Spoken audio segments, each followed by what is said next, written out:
কচুৱাৰ লংজাপ চানখোলা মধ্য ইংৰাজী বিদ্যালয়ত ৰাইজৰ উৎসৱ উদযাপন সমগ্ৰ শিক্ষা অসমৰ নিৰ্দেশনাত আজি চানখোলা মণ্ডল সমল কেন্দ্ৰৰ উদ্যোগত লংজাপ চানখোলা মধ্য ইংৰাজী বিদ্যালয়ত দিনজোৰা কাৰ্যসূচীৰে অনুষ্ঠিত হয় ৰাইজৰ উৎসৱ পুৱাই পতাকা উত্তোলন আৰু সাংস্কৃতিক শোভাযাত্ৰাৰে আৰম্ভ হোৱা ৰাইজৰ উৎসৱটোত ছাত্ৰ-ছাত্ৰীসকলৰ যোগেদি বিভিন্ন প্ৰতিযোগিতামূলক অনুষ্ঠান অনুষ্ঠিত হয় উক্ত অনুষ্ঠানত কঠিয়াতলী শিক্ষাখণ্ড বিষয়া শংকৰ চেত্ৰী বিআৰপি ৰতন দাস চিআইচিচি ক্ৰমে মতিউৰ ৰহমান হবিবুৰ ৰহমান আব্দুল কালাম আজাদ হুছেইন আলী আব্দুল হাছিম চৌধুৰী প্ৰধান শিক্ষক শামছুদ্দিন 13খন বিদ্যালয়ৰ ছাত্ৰ-ছাত্ৰী শিক্ষক শিক্ষয়িত্ৰী আৰু অভিভাৱক সকলো উপস্থিত থাকে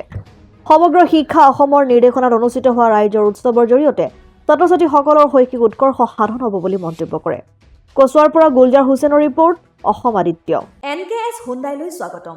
নৰ্থ ইষ্টৰ প্ৰথম GDSI 2.0 ফিচাৰ্ছ ডিলাৰ হৈছে এনকেএছ হুণ্ডাই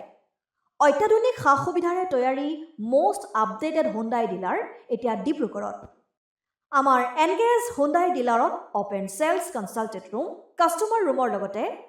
পুৰণি গাড়ীৰ এক্সচেঞ্জ ফেচিলিটিও ৰখা হৈছে ইয়াত সেলছৰ লগতে সাৰ্ভিস সেক্টৰৰ সুন্দৰ সুবিধা আছে প্ৰয়োজনীয় সকলো এডভান্স টুলছ হুইল বেলেন্সিং এলাইনমেন্টৰ অত্যাধুনিক machine post hydraulic lift fully ট্ৰেইনমেন পাৱাৰৰ লগতে nitrogen gas filling facility fully automatic car ৱাছৰ ফেচিলিটিও আছে লগতে এনকেএছ হুণ্ডাই ডিলাৰে কাষ্টমাৰসকলৰ সুবিধাৰ্থে মোবাইল সাৰ্ভিস ভেনৰো ব্যৱস্থা ৰাখিছে য'ত হাইড্ৰলিক লিফ্ট ৱাছিং facility wheel balancing tyre pressure check কৰাৰ লগতে বহুখিনি সুবিধাই উপলব্ধ আছে এনকেএছ হুণ্ডাইলৈ আহক আৰু সুবিধাসমূহ গ্ৰহণ কৰক